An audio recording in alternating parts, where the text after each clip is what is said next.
and welcome back to this episode of the Myo Minute. I am Carmen Woodland. I am a myofunctional therapist with a large online global practice, so I help people all over the world with myofunctional impairment issues.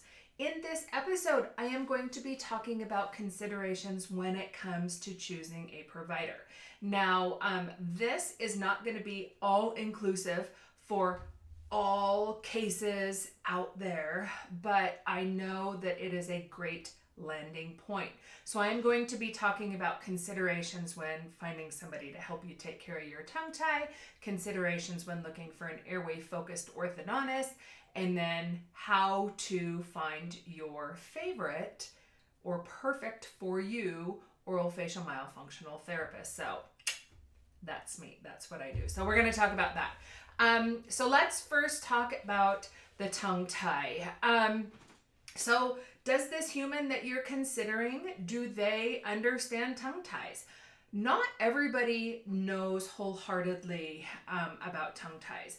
A lot of doctors, so I'll say, mostly dentists are what I deal with, but there's oral surgeons, there's periodontists, there's ENTs. There's a lot of different professions that literally learn what a tongue tie is, what it looks like. And mind you that when they learn that in school, it's, in a textbook, it's the worst pictures, or I should say a picture of the worst type of tongue tie. So it's not those ones that are kind of in the middle, which are the people that I work with, okay? That's not to say I don't work with some of the world's worst tongue ties, because I do, but most of my clients, they're in that middle part where they never knew that they had a concern, okay?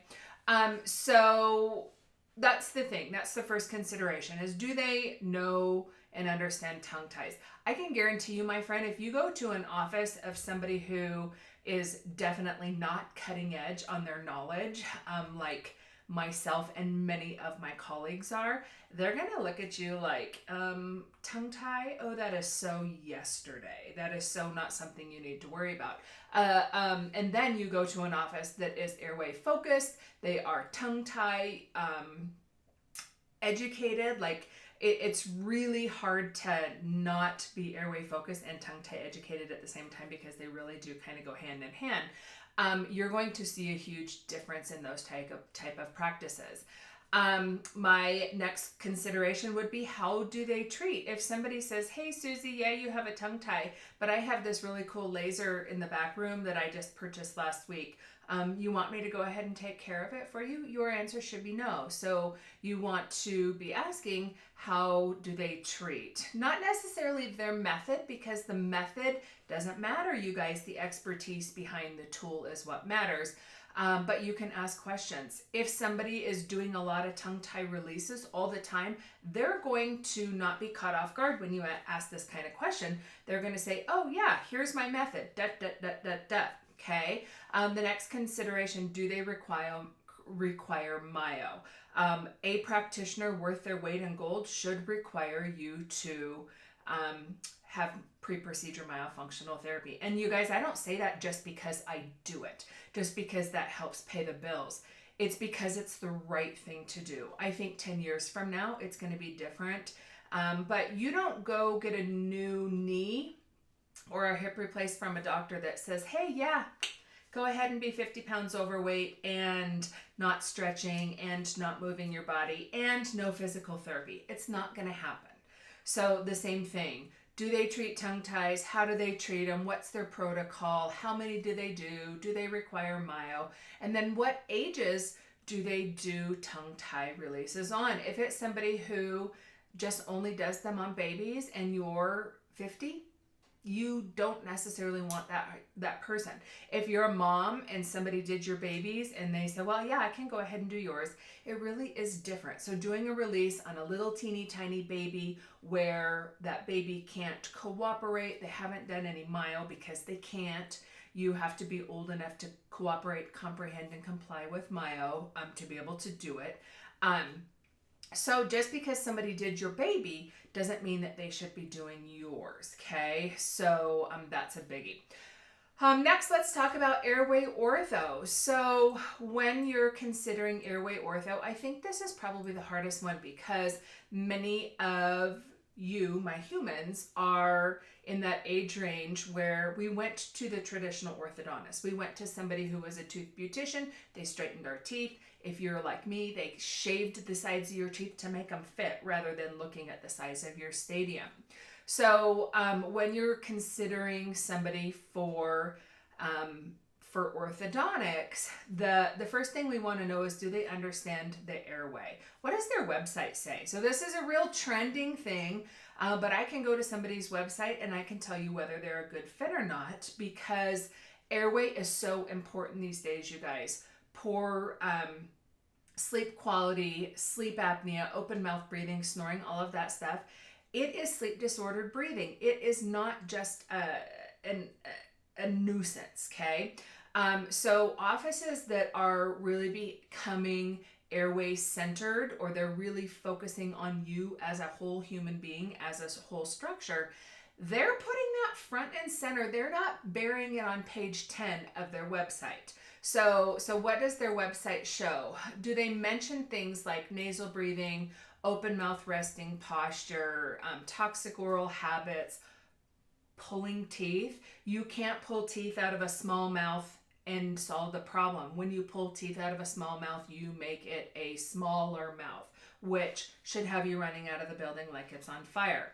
The other thing, you guys, is, are they cheap? Not to bring money into it. However, I will tell you this. You don't buy life transformation at Walmart, okay? And so if you're considering braces that are $3,000 and an orthotropic orthodontist is $15,000, this is the human you want.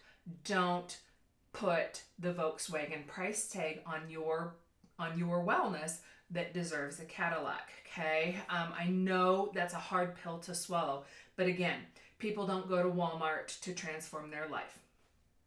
Just the facts. And then last, I kind of mentioned this, do they mention you as a structural whole being, or do they just want to straighten your teeth? A good airway-centric orthodontist is going to be looking at you, the big picture. They're going to look at your posture. They're going to look at your gait. They're going to look at all sorts of things. They're not going to talk about straightening your teeth, my friend, until you've got your damn mouth closed, your tongue up, you're breathing through your nose, you're not thrusting the tongue, all of that stuff. So their orthodontics are going to be multi-layered, and quite honestly, a lot of those people are referred to me as the very first step, like, hey, go see Carmen because we can't even do anything for you at this point. Like, we don't want to. If you skip all of those steps and you just get your teeth cosmetically straightened, they don't stay. The success of them staying is pretty low, and that's why you're seeing, and I'm meeting ladies that are in their 70s that are in braces for not 4 times, my friend, but 5 and 6 times. It disgusts me. And then last considerations when you're looking for your orofacial myofunctional therapist. Number 1, you guys, I work worldwide. Number 2, I have associates that help me with my practice, and we work worldwide. So let's just get that out of the way. We're your humans and we can help you. But if you're looking for somebody else, a couple things. Do they have the expertise that you need? Again, this goes back to price, you guys. This goes back to transformations. The results that we get for clients speak for themselves, which is why we don't have to talk about price. That's here in my practice. You might find somewhere else that does not necessarily have the experience or the history, the testimonies with clients. But again, look for the expertise of what you need. If I need heart surgery, I'm not going to the one-horse town down the street to see that cardiac surgeon. I'm probably going to the best of the best of the best place. So just something to think about. Personality match is a biggie. So I always say, like, if you don't look forward to seeing that person, then don't work with them. If they have the personality of a morgue, get out of there. I have so many people who jump ship from other clients that come to work for me, and they knew, or not with me. They knew that it was a mismatch when they started, but they did it just for price. Okay. I don't recommend it. And last here on my list is price. So I think I have kind of just said that if you're looking for life transformation, which quite honestly, myofunctional therapy is. I never want to sound like a snake oil salesman, but the results and the changes and the transformations that my clients go through definitely speaks for itself. So if you have questions about that, go find my social media, read all the testimonies. It'll give you goosebumps. It really will. So that's it when it comes to considerations. Like I said, this is not all inclusive. It's not everything, but I think these are the three biggest things when it comes to people looking for practitioners. So where do you start if you're one of these people? You start with me. That's the first place. You have an exam, and that allows me to see what your needs are, see what your goals for therapy are, what we need to get started on first. Sometimes we need other humans. Sometimes we need an allergist. Sometimes we need an ENT. Sometimes we need somebody to release the tongue for us. All of those things, that's what I plan. So I help plan your travel itinerary. I take some of the overwhelm so that you know what we're going to do when. Okay, so start with your exam. And then also, like I always say, if you know somebody else who would benefit from this information, share it. That's it, you guys. I will be back next time and we will talk about another important topic. Bye for now.